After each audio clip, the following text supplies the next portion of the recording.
I, the Lord of sea and sky, I have heard my people cry, all who dwell in darkness now, my hand will save. I who makes the stars of night, I will make their darkness bright. Who will bear my light to them? Whom shall I send? Here I am, Lord. It is I, Lord. I have heard you calling in the night. I will go, Lord, where you lead me. I will hold your people in my heart. I, the Lord of snow and rain, I have borne my people's pain. I have wept for love of them. They turn away. I will break their hearts of stone, give them hearts for love alone. I will speak my words to them. Whom shall I send? Here I am, Lord. It is I, Lord. I have heard you calling in the night. I will go, Lord, where you lead me. I will hold your people in my heart. In the name of the Father, and the Son, and the Holy Spirit, one God, Amen. We continue together the book of Revelation. We're almost there, counting down to the end of the book, and it looks like things are getting more dramatic, I would say. We saw how in chapter 16 we studied together the 7 plagues and how it concluded with a start of a new era of judgment after finishing the 7th plague. And we said this is like time-wise talking, it's more of the finale or the end of the world, or as we describe in different areas, sometimes you're talking about, repeated judgments throughout history. But because here we're focusing more on studying the end of the world and the signs of the end of the world that we are busy with, that's what we've been focusing more. And we started last time, we started chapter 17, and the chronological order, as you can see here at the beginning of chapter 17, when it says after the 7th plague, that it says then one of the 7 angels who had the 7 balls of the plagues, of course, came and talked with me. So here Saint John is talking about a private conversation that he has with one of the 7 angels. And you can expect at this time of a private conversation of more of a mysterious, I would say, revelation to Saint John about what's going on at the end of the world. Because what was before that was more of a public announcement, something that anyone is following, the Bible and the history can predict that there will be a final judgment. But over here, we're going to start to see more mysterious and I would say more specific dealing. That's what we're going to see today in chapter 17 and also in next week in chapter 18, when we see the final judgment. What I want to tell you today, before we more dig deeper in chapter 17 and 18, that if you studied the prophets before, especially Isaiah and Jeremiah, you will find that the language the book of Revelation using in the next couple of chapters has a lot of quotations from Isaiah and Jeremiah. And it's not surprising, because I think if you guys are studying more of Old Testament and know some of the history of the Old Testament, you know that when both kingdoms were divided after David and Solomon, and we see how the both nations, Israel and the North Kingdom and Judah and the South Kingdom, both deviated, and they like went away from the way of God. Definitely the Northern Kingdom was so much worse in Samaria. That doesn't make Judah so much better, though. Yes, it kept the throne of David, because they were all grandchildren of David, but you rarely find some good kings in them. But that's not our topic. My topic is the language of the prophets, which happened to be at the end of the couple of centuries, I would say, before the exile of both kingdoms, the northern and the southern. You will find a very similar situation. That's what make a lot of fathers consider this era as a type and anti-type with the end of the world. Why? We have the nation or the people of God. That was Israel.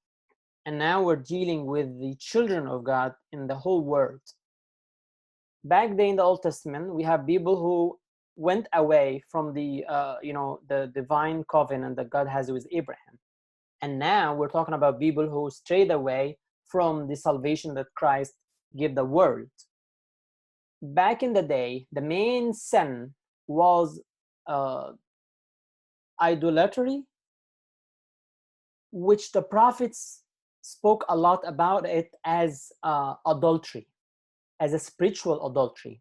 A lot of prophets, especially Hosea, if you're studying Hosea before, when God asked him to go and marry a prostitute, a harlot, to tell them, you cheated on me as a nation, and I'm asking my prophet Hosea to tell you that judgment is coming. And that's what we're in right now. At the end of the world, we have a language of judgments. But the main difference between the Old Testament and the New Testament, that in the Old Testament there was a divine call for repentance. That's number one, followed by warning of judgment. That's number two. The prophet has number three, which is waiting for the Messiah, or what was called the restoration of the kingdom of David. Over here, we don't have that, because this is literally the end of the world. Yes, there would be a call for repentance. Now, we've seen that a lot before in what the Bible, in the book of Revelation, is trying to tell people, hey, repent, hey, change your ways, hey, it's so, it's going to be really tough.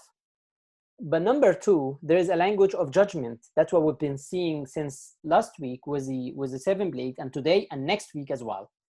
That's what make the Saint John, for a reason or not, for one reason or another, which we cannot understand why, but you will find a lot of quotes from Isaiah and also sometimes from Jeremiah.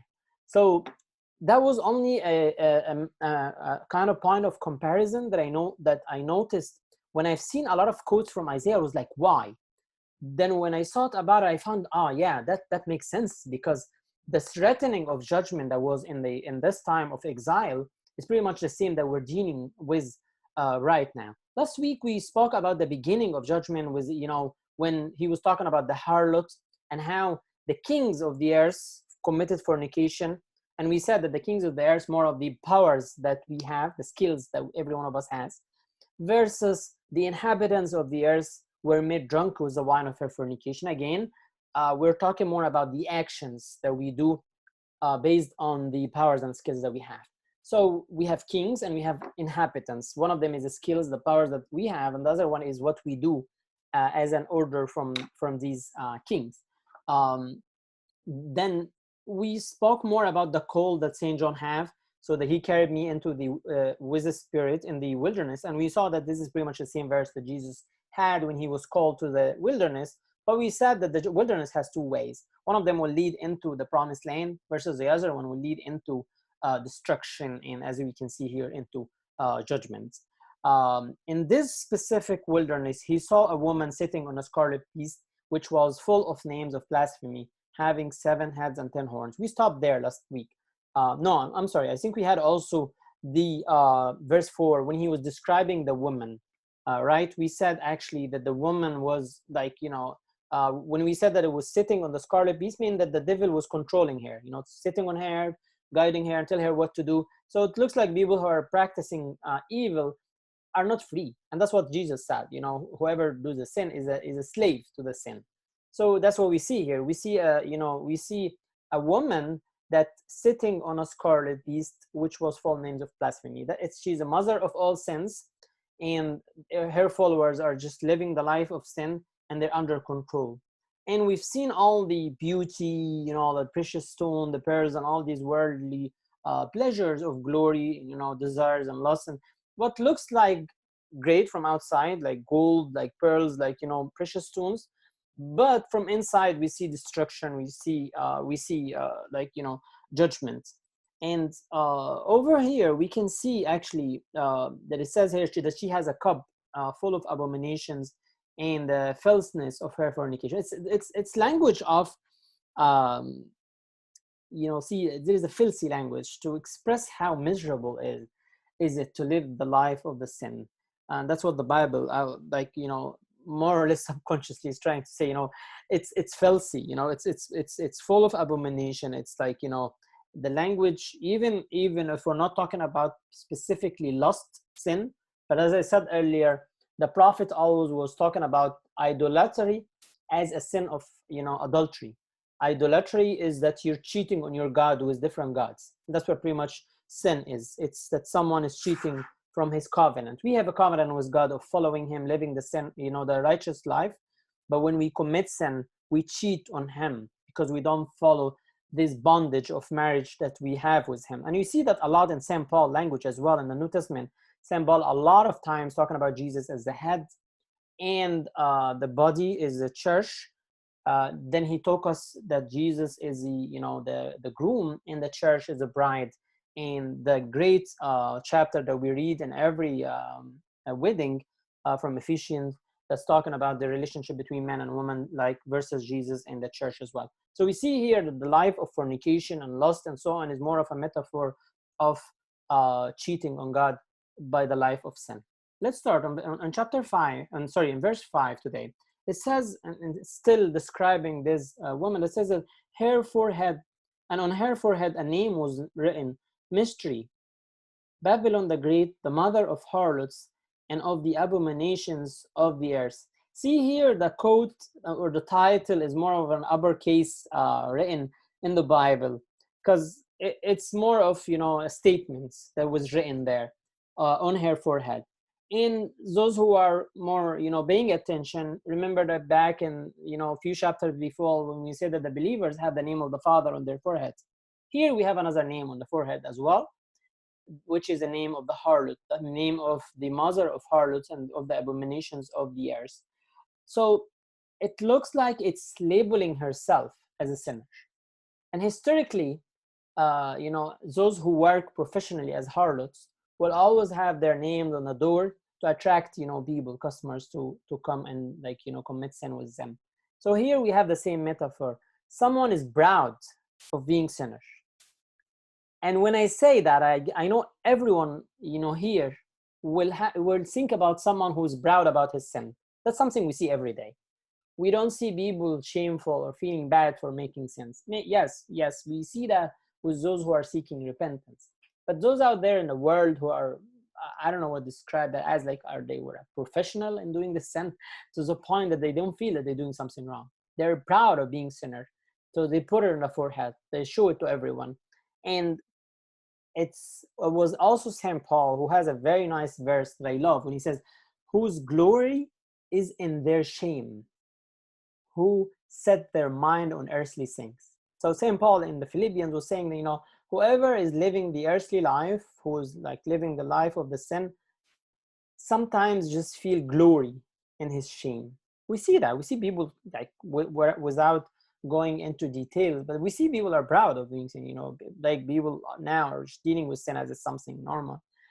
But here, he saw the sin on the woman, on her forehead, And not only that it only like, you know, live the life of sin, but it also attract people. And that's what also we see now. We see people are preaching for the sin. Like they're, you know, we see people are asking, you know, people to consider the sin as something norm. What's so wrong about living with a woman without marriage? What's so wrong about, like, you know, having homosexual relationship? What's so wrong of just being smart enough to, you know, cheat in business and make more money? What's so wrong of, you know, playing around the system and trying to earn more, you know, money? What's so wrong about fooling others and gaining, you know, more benefits when, you know, when they don't know? So there is a lot of ways nowadays that people are just trying to be proud and even preach, you know, for their sin. It's something that we see a lot. But what put a question mark over here, that the first word in this writing, mystery. See, it says here it's mystery. So the word mystery might take both meanings. It might mean that it's hard to understand, and it might mean that it's more of an allegorical language. You know, we're not talking about specific harlot like lust only, but we also talking about how she is a mother of the abomination, meaning that it includes all the vices, regardless what kind of, you know, vices. And it's also, as you can see, it's as a mother, because the understanding that we have of any mother, you know, when we talk to any mother, the mother is who take cares of her children, right? She like protect them, she teach them, she guide them and show them the right way. Here we have a mother, but in a different meaning, the mother who teach her kids the sin. And that's what you know, the sin here is trying to do, is like selling herself to everyone around and convincing people that, hey, you know, this is the right way to do. And what St. John here is seeing, that he see at the end that the woman is drunk with the blood of the saints and with the blood of the martyrs of Jesus. One of the few times that he mentioned Jesus like that in you know, in the middle of, he called them martyrs of Jesus. And when I saw her, I marveled with great amazement. So here we have specific sin. Not only that someone is just trying to, like, you know, do sin with himself and that's it. No, here we're also talking about this woman. And here we might be talking about governments, we might be talking about institutions, we might be talking about those, like I said, in church, who are, you know, persecuting others. And the persecution doesn't necessarily has to be like, you know, this like direct way like we've seen in Egypt, for example, or like, you know, in the history when people are like just simply persecuted.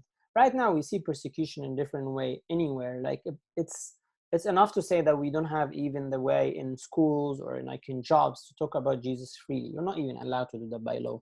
So one point historically to remember always, that St. John here is part of era of persecution. He is sending again to people who are living life of persecution, suffering from Domitian, the Caesar, killing them, isolating them, and drinking their blood. That's what happened literally for them. So there was an era of persecution. So here we see her just drunken with it. And remember we spoke before about the wine, that's, you know, strong wine, the full like strength wine, where it looks like there is pleasure for them to kill Christians and to kill, you know, people who are following Christ. But St. John's reaction was that's also one of the few times to hear that he was amazed. And I'm surprised, Yani, St. John, after all what you've seen, finally you're amazed. Why you're specifically amazed here? You've seen a lot of you know, weird things before. Why specifically now that you're saying that you are marveled with great amazement? That's a question I think we have to ask ourselves. Why now amazed? And we have to relate that to what happened exactly, you know, right before. If you tracked in the last few events or maybe visions that St. John saw, you can guess why he's amazed, why he's marveled. Is it because he saw this weird vision of the, you know, the beast carrying the woman? Is it because of the way he saw her very like luxurious and like with all the golden things and the birds and all these things? Is it because she was daring, admitting her sin and even putting this title in her forehead? Is it because she was enjoying persecuting the saints? Is it because God allow that even to happen with his wisdom, that his saints will be killed? I don't know, but it looks like he was so amazed, like it says here, he was marveled with great amazement. So he was like, what's going on here? What's happening? So the description of this woman for him was more of what's going on. That's surprising, right? But the answer came very quick. See in verse 7, but the angel said to me. So it looks like the angel saw him, surprised, saw him in amazement. And he came to him like, why did you marvel? And he asked him, why did you marvel? But he didn't wait for the answer. He told him, okay, I will tell you the mystery of the woman and of the beast that carries her. So it looks like this is the most striking point for St. John, to see the woman and the beast that carries her, which has the 7 heads and the 10 horns, what we said last time. So here he will start to describe more, what is that? What is that, the beast? What is that, the woman? That was explained before, but over here, the angel is trying to, describe that to him. And before I dig in deeper into the description of the angels, that exact position of St. John sitting there with an angel explaining things for him remind me a lot to Daniel. Whoever read the book of Daniel will see how Daniel was sitting there, marveled with the vision that he's seeing, and the angel of the Lord came and he explained things for him. That's why there was a very nice book of Bonapshui Kamil, Departed. That's the name of Daniel was the friend of the angels. And he said that it's 2 reasons. One of them because they protected him in the lion's den, and the other reason that they explained all the visions for him. That's why I personally love the name of Daniel, because he's a man of wisdom, and this wisdom came not by his own talent, but it was a divine revelation that the angels, he was a friend of the angels, and he came and explained everything to him. So what we learned today, that if we have issue to understand anything in the scriptures, even to understand the wisdom of God, sometimes we see things around and we don't understand why God would allow that, right? How many times do we see someone is in trouble and we're like, why? Why God is allowing his children to be like that? And that's not a striking question.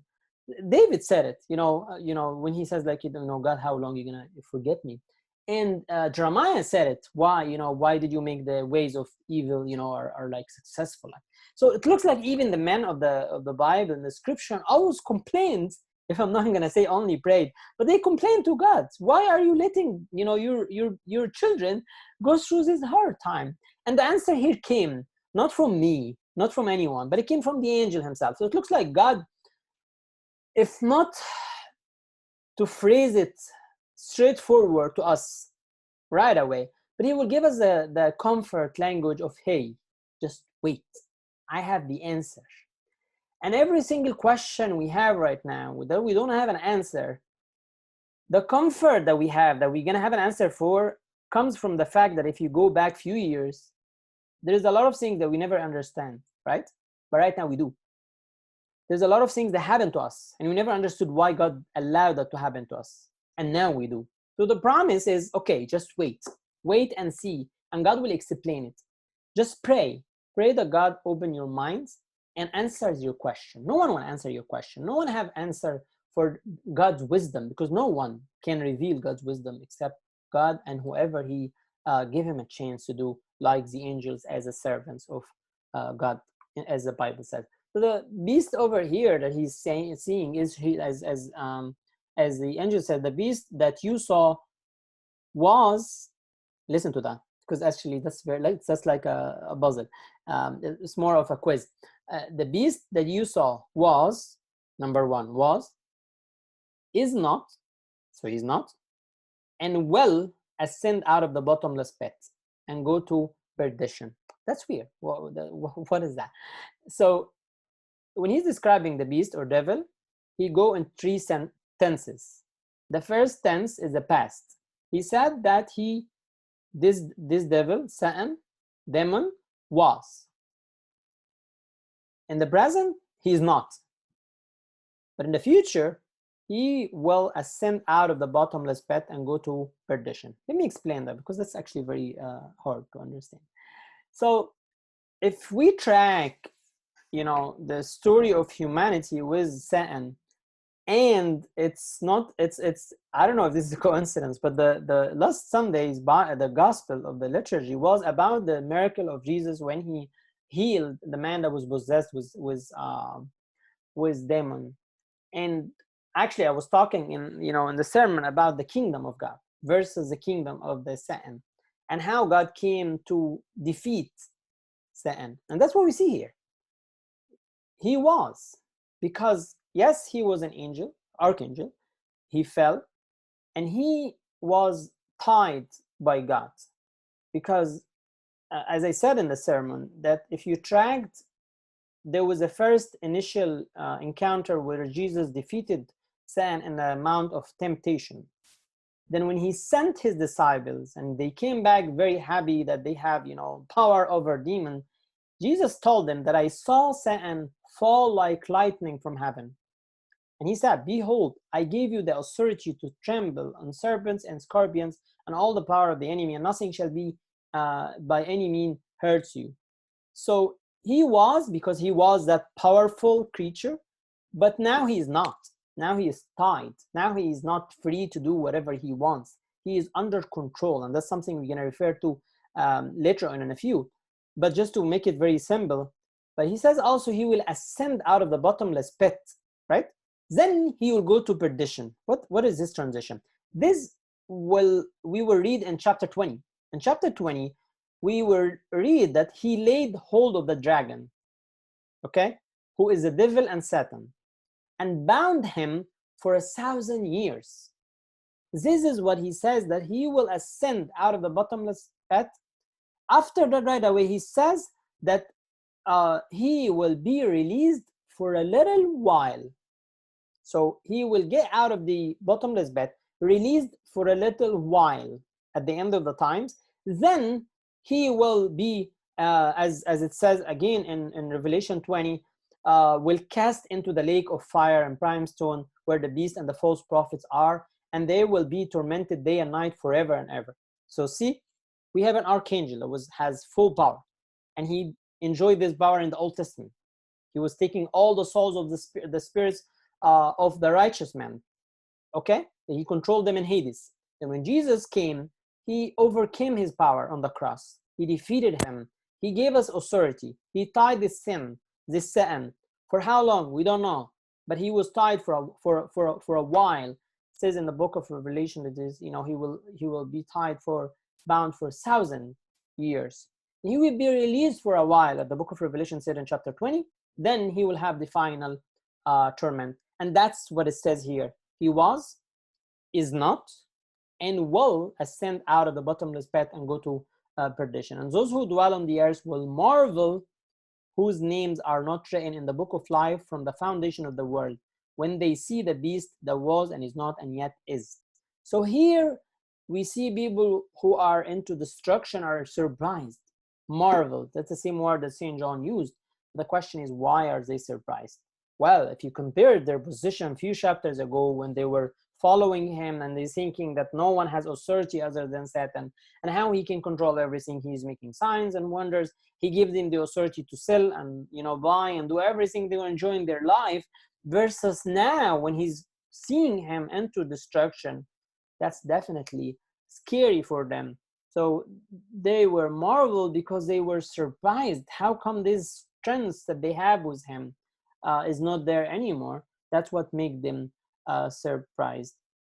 So of course in this time, as I said, I will repeat that again, he when Satan now, he says later on that he was and is not and yet is. What does it mean? This is another way that he phrased the same sentence. He said that he was. That applies to the same one before, right? He was. Then he is not. And here he says he is not. In the third tense, which is a future, in the first time he said he will ascend out of the bottomless pit, right? And go to perdition. Here he said, and yet is. What does it mean that yet is? The fact that even that he's tied now, but he's existent, right? He never vanished. He's still there. And he's still, as I said, tempting people, but with measures. You see in the book of Job, when Satan appeared before the Lord and he wanted to tempt Job, God allowed him to touch him within limits. And I love what St. Paul said in the First Corinthians. He says, no temptation has overtaken you except such as is common to man. God is faithful, who will not allow you to be tempted beyond what you are able, right? But with the temptation will also make the way of escape that you may be able to bear it. So God will give the temptation, will give sometimes the authority of the devil to tempt his children, but to a limit. And he will give a way of escape so we can bear it. This is a mysterious point, and it's hard to understand how we can deal, how far can devil, tempt his children, how far God can allow us to be tempted. This is a very hard point to understand. But what's clear is that he had authority. He lost it through the cross. We have the power now. We have the authority now. He will be released, as it says in the book of Revelation 20. Then he will go into the final judgment. Verse 9. Here is a mind which has wisdom. That's whenever you hear the word wisdom, you have to like open your ears. There's something like kind of mysterious coming here. Here he's trying to explain what are the 7 heads. He says, the 7 heads are 7 mountains on which the woman sits. There are also 7 kings. Okay? 5 have fallen, 1 is, and the other has not yet come. And when he comes, he must continue a short time. Remember when we said before that he said there will be 7 heads in 10 horns. Now he explained it for us. Actually, he didn't explain it that much because he was just kind of giving us a clue. He says these are the seven kings. Yeah, but whose are these 7 kings? We don't know. But the fathers has a lot of interpretation about these 7 kings. And it all depends when was the interpretation written. Our church followed the early church fathers' interpretation that says that the 7 kings are the 7 kings who ruled over the 7 kingdoms that ruled over in the history of Israel. And these 7 kingdoms are Egypt, Assyria, Babylon, Persian, the Greeks, the Romans, and finally, which is again one of the debatable points, some people said this is the Islamic era, or the Arab conquer to the world. That's something, of course, were added, and we spoke a lot about that in the nights. If you still remember the the horses that we had, the red, the white, the red, the black, and the green, or the pale. There's another interpretation says that because Rome, like geographically, is built on 7 hills, they say that this is Rome. So these 7 heads, as it says here, are 7 mountains on which the woman sits. The 7 mountains, a lot of fathers says that this is Rome. And when you say Rome, the early fathers were talking about the Roman persecution. In the Reformation era, and this is just for interesting to be mentioned, all the Protestant writers in the 16th, 17th century, when they spoke about this part, they referred as Rome as the Catholic Church, with the Vatican as controlling point of it. With all the papal authority, the infallibility, the purgatory, and all of what's in the church, because you know how they were aggressive against the Catholic Church, and there was wars. People were killed. Actually, thousands of people were killed because of these Reformation movements. So always you will find like Calvin, like Zwingli, all those people who came in 16th, even later on in the Enlightenment era, always was referring to this 7 mountains, and the 7 heads are Rome, and all the popes that's sitting on there. We don't follow that interpretation that much. It was just like worth mentioning over here.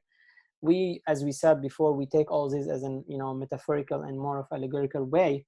So it's more of either the 7, kings that came right after Saint John. As it says here, there were 7 kings. And like I said, also there was interpretation that's talking about here the 5 kingdoms that throughout the history of Israel. The first one is the Egypt, how the Israelites were in the slavery in Egypt, then were saved. Then how they went into exile in 2 stages. The first one was Assyrian by Clemenasser. That's a northern kingdom. Then the southern kingdom went into the exile into Babylon by Nebuchadnezzar. Then the Persians era, that was a time of Daniel, remember, and Esther and Ezra. Then number 5 was the Greeks. There's a very famous king of the Greek era. I think that was the 2nd or 3rd century before Christ. His name was Antioch Epiphanes. This guy was so aggressive on the Jews. He killed them. He left nothing. He even went inside the temple and he put pig's blood on the temple. He was he was very famous, and you can read about him in the book of Maccabees if you ever heard or read the book of Maccabees. So this is number 5. The 6th one, that's Saint John here is saying 1 is.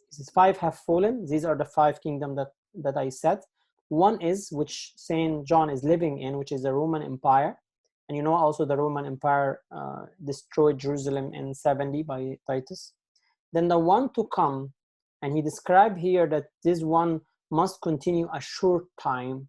Some people said this is the Arab conquest for the old world and how it stayed for a while, for a few centuries. Again, that's just one of the interpretation. Let me read the next few verses and we'll try to kind of have a good bulk to read. The beast that was and is not, and is himself also the 8th, and is of the 7, and is going to perdition. I know this part is very confusing because this is the 3rd time that he's giving tenses, what was, what is, and what's. Don't get confused. The first time he was talking more about the Satan, the beast. This beast, as we said, that this is definitely devil.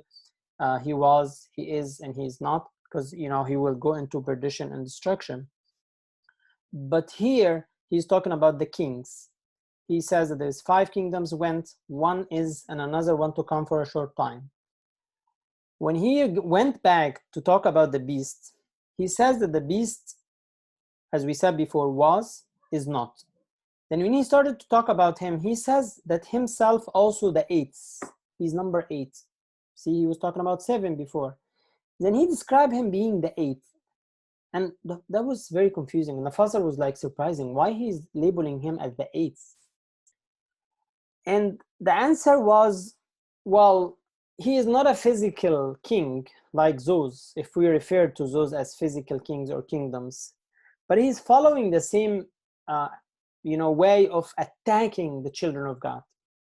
But even that he's the 8th, he is of the 7 because he belongs to the same way. He belongs to the same kingdom of darkness that is trying to attack the children of God. So yes, he is the 8th because he doesn't belong to the 7 kingdoms of the earth, but he is of the 7 because he belongs to the same way. So he is not physically like one of the kingdom, but at the same time, he is of the 7, and he's going to perdition. So he is like them. He is of the 7, and the fact that they're all going into destruction, into perdition.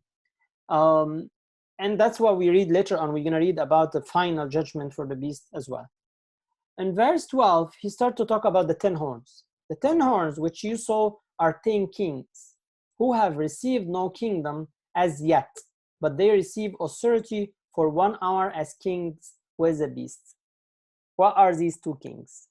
So if the 7 before that he described as kings were the 7 kingdoms, these 10 kings are the kings that will come after Saint John in the same kingdom, which is the Roman Empire. Again, that's one of the interpretations. I'm just trying to give the easiest interpretation possible. So 7 kingdoms, The number 6 of it, which is the Roman Empire, which Saint John is living in, had 10 kings. That's why if you read in history the Christian persecution, we have something called the 10 cycles of persecution. That's very famous. I think Amba Yohannes had it in the era of martyrdom, عصر الاستشهاد. If you read it before, I don't know even if it's in English, but historically he's describing the eras of persecution, Christian persecution, as 10 cycles. And he mentioned 10 emperors, Roman emperors, that persecuted the Christian. And the last one, of course, was Diocletian. After him, King Constantine came, and he just, had the Creed of Milan, where he gave the freedom of worship. So these kings were persecuting. It says he saw 10 kings who have received no kingdom as if yet, because at the time of Saint John, they were not there yet. But they received authority for 1 hour. And remember, when we say 1 hour, means that it's a short time as kings with the beast, because they're all following his authority and they're all persecuting Christians. These are of one mind, as we said. They're all following the same way, and they will give their power and authority to the beast. They all surrender to him and make him do whatever he wants. And finally, he says, these will make war with the Lamb, and the Lamb will overcome them, for he is Lord of lords, King of kings, and those who are with him are called chosen and faithful. So here we went back to the remember when we said the world view, the good and evil, the battle, Christus victor, how there's a victorious overcoming of Christ, the Lamb, because he is the King of kings, because he is the Lord of lords, because he is overpower. And that part takes me so much to Psalm 2. Those who pray and know that verse 2, remember he says, why do the nation rage and the people plot a vain thing? The kings of the earth set themselves and the rulers take counsel together against the Lord and against his anointed, the Lamb. See, he who sits in the heavens shall laugh. The Lord shall hold them in derision. Then he shall speak to them in his wrath and distress them in his deep displeasure. Read Psalm 2 after we finish. Has the same language of the battle or the fight between those kings who were, attack God and his followers versus him who can overcome them and beat them very easily. Even with a word of his mouth, he can talk his chosen. And this is one of the languages we see a lot in the prophets, the chosen, called the chosen and faithful. So again, going back to the good side, the chosen and the faithful. The last point that he's trying here to explain, then he said to me, see, he's giving him one by one, 7 horns, the 7 heads, the 10 horns. Then finally he said, the water which you saw, remember at the beginning when you saw that she was sitting in water, where the harlot sits, are peoples, multitudes, nations, and tongues, right? We said that before. We said that she is just taking the power over all these nations, make them do the sin as she wants. And the 10 horns which you saw on the beast, these will hate the harlot. And that's a big flap. We have to stop here. What happened? They were kings, they were friends, right? And they were following her. But here all of a sudden, he said that the 10 kings, these 10 horns, will hate the harlot, make her desolate and naked, eat her flesh, and burn her with fire. For God has put it into their hearts to fulfill his purpose, to be of one mind, and to give their kingdom to the beast until the words of God are fulfilled. And the woman whom you saw is that great city which reigns over the kings of the earth. There's a big flap that happened over here. They were following her at the beginning. They were happy with her. But after they saw in the last verse how she were overcome with the Lamb, they changed their way. They started to hate her. And the mysterious verse here, it says, make her desolate and naked, and her flesh, eat her flesh, and burn her with fire. See, the judgment came from inside. These kings who listened to her, to did her well, to followed her way, now going to be the reason First, they will hate her. Second, they will give her a hard time, desolate and naked. Third, they will eat her flesh. Fourth, they will burn her with fire. Why? That's weird. Why? We're going to be talking about that more in details last time, but just to give you a clue, judgment comes from the sin. The same sin that you do is the same sin that will drag you into judgment. We see that a lot in the Old Testament. And again, like, I don't want to like really cut it here, but you see, Adam's sin was to eat of a tree, and his judgment was not to eat of the tree of life, right? His sin was to be like God, and his judgment was to lose his presence with God. You can track that in all the characters of the Old Testament, especially in the Old Testament. The sin of Jacob, cheating his brother, right? Cheating his dad, right? And you see what happened to him. His children cheated on him, and they make him feel the miserable life, crying over Joseph, and he lost him for years. Same exact sin that he did, same exact sin that he judged with. Go back to who else? David. What's David's sin? He had committed the sin with a woman, and he killed her husband, right? His son, Absalom, he did the sin with his own servants, and it was in the midst of the day. They get him a tent and outside, and say, like, you know what? If you want to insult your father, David, just enter into his own slaves and just sleep with them. That will really, and that hurted David a lot. So you see here how always, those who committed sin are eating it up itself, are burning her with fire, because they're flipping, they're not stable enough. They're just changing their ways every day. And the woman whom you saw is that great city which reigns over the kings of the earth. Yes, she controlled them. Yes, she do whatever she wants. But the message here is, sin is always temporal. Sin never stays as is. Sin always change its way. Today we're friends, tomorrow we're enemies. Today you will enjoy the sin with all what it looks like, yeah, it's really nice and you enjoy it, but it's bitterness. There was Mayor Isaac, the Syrian, Mayor Ishaq Suryani, who was the one who says that the sin has its own sweetness, but it's temporal, and its bitterness stays forever, while the virtue is bitter for a while, but its sweetness stays forever. So see the contrast. One of them is, yes, you can enjoy to sleep and you don't have to pray, you don't have to go to church, but the virtue of praying, of reading, of striving against sin, even if it's really exhausting, even if it's really like a lot of work, but it stays, versus the sin today, it makes you feel happy, but tomorrow. And that's what Jesus told the Samaritan woman about the water. Whoever drinks of this water will thirst again, but whoever drinks of the water that I will give will never thirst, because this is the living water. That's how we see life with God. Yes, he never promised of an easy way. Yes, he said there will be a cross that we have to carry. Yes, he said that there will be a narrow gate, but versus that, he said that it leads to the life, right? Versus the wide door, the luxurious life, it will end to the opposite. And that's what we're going to see next week in detail. I'm not going to start chapter 18 today, but I will just give you the outlines for it. The next week we can dig deeper into it. In chapter 18, there will be a final declaration of the fall of Babylon. And the nice thing, he will do two things next chapter. He will ask his children to flee away out of this scene, because it's scary.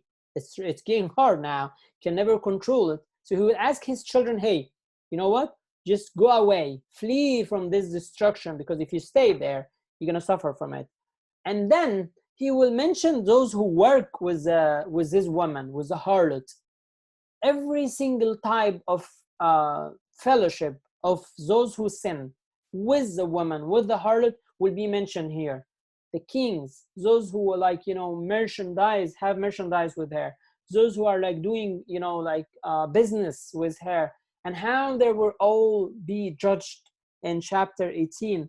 And at the end of chapter 18, this will be one of the last mentioning about the sin and the kingdom of sin, because in chapter 19 there will be the final declaration of the victory of Christ. Then we will go into the new heaven and the new earth that we're all waiting for since the first of the book of Revelation. I'll stop here because here we stop chapter 17. We still have a few minutes, so if you guys have any questions or any comments, I would love to open it for you.